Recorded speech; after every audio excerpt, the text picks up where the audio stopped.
അപ്പോക്ക എന്തായി? അതടാ പോയി. ആര് കടത്തി കൊടുത്ത്? അതടാ ഇവിടെ രണ്ടാൾക്കാർ കുളിച്ചാൻ വന്നിരുന്നു. ഇവിടെ നിന്നുള്ള ആൾക്കാരല്ല, ഒരു പ്രത്യേക കോലത്തിലുള്ള ആൾക്കാര്. കയ്യിൽ ഒരു ബാണ്ടക്കെട്ടൊക്കെ ഉണ്ട്. അവര് വന്നപ്പോഴേ ഈ തള്ള പറഞ്ഞ് എനിക്ക് നീന്താൻ അറിയില്ലാന്ന്. അവര് രണ്ടാളും കൂടി കൂളായിട്ട് അക്കരമ കണ്ടിട്ടുകൊണ്ട് കൊണ്ടേ. ഞാൻ തന്നെ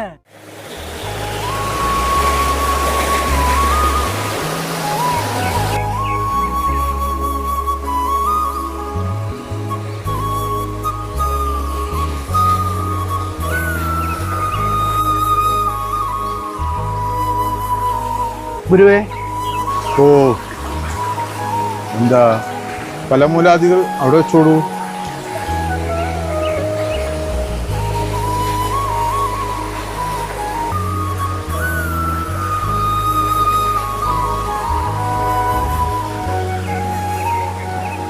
ഗുരുവേ, വേഷഭൂഷാദികളൊക്കെ ഉണങ്ങി. നമുക്ക് യാത്ര തിരിക്കാൻ കാലമായി.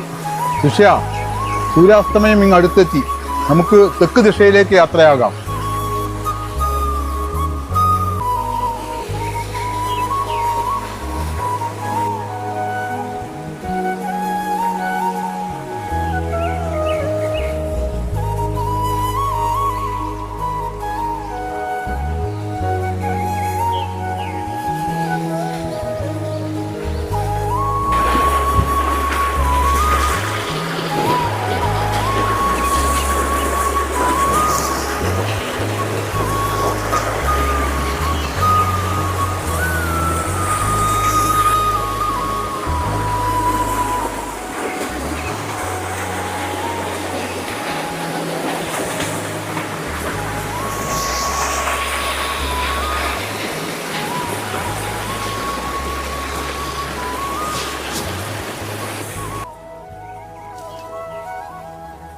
ശിഷ്യ, എന്താ ഗുരുവേ?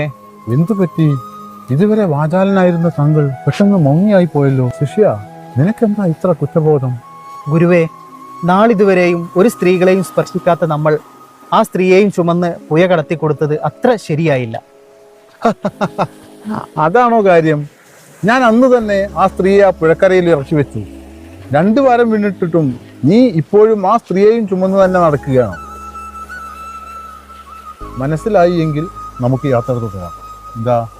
ഇതുപോലെയാണ് നമ്മളിൽ പലരും സമയാസന്ദർഭങ്ങൾക്കനുസരിച്ച് ഇറക്കി വെക്കാത്ത ഏത് ഹൃദയഭാരങ്ങളും അമിത ശരീരഭാരം പോലെ തന്നെ അത് ഏതൊരു മനുഷ്യനെയും വല്ലാതെ അസ്വസ്ഥമാക്കിക്കൊണ്ടിരിക്കും.